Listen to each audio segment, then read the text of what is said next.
നമ്മുടെ കേരളത്തിലെ വിദ്യാഭ്യാസ മന്ത്രിയെ പറ്റി എന്താ നിങ്ങളുടെ അഭിപ്രായം? വളരെ മോശം അഭിപ്രായം. ആ മോശം, എന്താ പറയാ? ഒരു പഠിപ്പും വിവരവും ഇല്ലാത്ത ഒരാളെ പിടിച്ച് വിദ്യാഭ്യാസ മന്ത്രിയാക്കി. പോടെ ഇറക്കാം.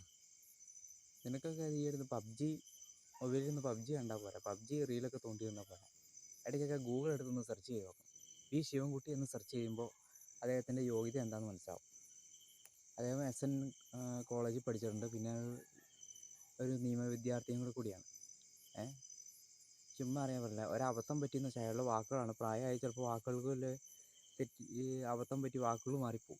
ഇപ്പോൾ അൽഫോൺസ് കണ്ണന്താനത്തിൻ്റെ ഭാര്യയുടെ ഒരുപാട് ട്രോളൊക്കെ നിർണ്ണയിച്ചു തന്നെ, വരത്തില്ലല്ലോ എന്നൊക്കെ പറഞ്ഞുകൊണ്ട് ഒരുപാട് ട്രോളൊക്കെ ഉണ്ടായിരുന്നു. എന്ന് വെച്ചാൽ അവർ വിദ്യാഭ്യാസം ഇല്ലാത്തവരൊന്നുമല്ല, അവർ നല്ല വിദ്യാഭ്യാസമുണ്ട്. ഭർത്താവിനും വിദ്യാഭ്യാസം, അൽഫോൺസ് കണ്ണന്താനത്തിനും വിദ്യാഭ്യാസമുണ്ട്, ഭാര്യയ്ക്കും വിദ്യാഭ്യാസമുണ്ട്. അതുപോലെ ഈ ശിവൻകുട്ടിക്കും നല്ല വിദ്യാഭ്യാസമുണ്ട്. ഇടയ്ക്ക് ഒരു അബദ്ധം പറ്റി, പിന്നെ എതിർ പാർട്ടിക്കാരൊക്കെ ഇങ്ങനെ ട്രോളായിട്ട് പറഞ്ഞൊന്നുമല്ല. അദ്ദേഹം നല്ല അത്യാവശ്യം കോളേജിലൊക്കെ പോയി പഠിച്ചതാണ്. അദ്ദേഹം നിയമ വിദ്യാർത്ഥിയാണ്. അതുപോലെ തന്നെ അദ്ദേഹം SFIയിലൂടെയാണ് ഈ രാഷ്ട്രീയത്തിലേക്ക് പ്രവേശിച്ചത്. പിന്നെ ഞാൻ ഒരുപാട് വീഡിയോയിൽ പറഞ്ഞിട്ടുണ്ട്, നമ്മളിപ്പോഴും ഒരുപാട് മാറ്റങ്ങളൊക്കെ കൊണ്ടുവന്നിട്ടുണ്ട് അദ്ദേഹം.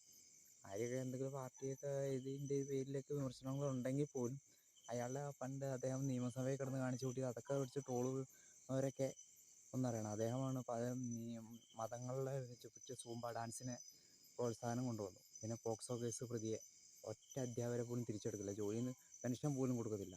പിന്നെ സ്കൂൾ ബസ്സിൽ വിനോദയാത്രയ്ക്കായി ഒരൊറ്റയാളെ പോലും, അതായത് പൈസ ഇല്ലാത്തതിൻ്റെ പേരിൽ വിനോദയാത്രയ്ക്ക് കുട്ടികളെ കയറ്റാതിരിക്കരുത്, അതൊക്കെ കൊണ്ടുപോകാതിരിക്കരുത്, അതിൻ്റെ രീതി പറയുന്നുണ്ട്. പിന്നെ അദ്ദേഹം തന്നെ ബസ് ഫീസ് അടച്ചില്ലെങ്കിൽ വിദ്യാർത്ഥികളെ പുറത്തിറക്കി കൊച്ചു കുട്ടികളെ കയറ്റാതിരിക്കരുത്, അങ്ങനെ സ്കൂളിൽ യൂണിഫോം ഇടാം. അതുപോലെ തന്നെ എന്തെങ്കിലുമൊക്കെ ഈ പോക്സോ കേസ് അതിൽ കർശന നിർദ്ദേശം കൊടുത്തിട്ടുണ്ട്. പിന്നെ അന്ന് മുകേഷ് നമ്പ്യാരൊക്കെ വന്നു കഴിഞ്ഞപ്പോൾ കൃത്യമായിട്ട് ചോദ്യം ചെയ്തു. പിന്നെ ലഹരിക്ക് വേണ്ടി, അതായത് ലഹരി ഉപയോഗിക്കരുതെന്നുള്ള ബോധവൽക്കരണ ക്ലാസ് കൊടുത്തു. അങ്ങനെ ഒരുപാട് കാര്യങ്ങളൊക്കെ അദ്ദേഹം മറ്റു മുൻ വിദ്യാഭ്യാസ മന്ത്രിമാരിരുന്നതിനേക്കാളും ഭംഗിയായിട്ട് പുള്ളി ഭരിക്കുന്നുണ്ട്. മറ്റ് മേഖലകളിൽ LDFൻ്റെ ആയത് ഭരണമാണോ അങ്ങനെ നോക്കണ്ടായല്ലോ. പക്ഷേ വിദ്യാഭ്യാസത്തിൻ്റെ ഇടയിൽ തന്നെ പുള്ളി കൊണ്ടുവന്ന മാറ്റങ്ങളൊന്നും വേറൊരു വിദ്യാഭ്യാസ മന്ത്രി കൊണ്ടുവന്നിട്ടില്ല. അത് 100% ഉറപ്പിക്കാം. അല്ലാതെ ഈ ഇടയ്ക്ക് കിടന്ന് കണ്ടവരെ ട്രോള് കേട്ടിട്ട് പറയില്ല.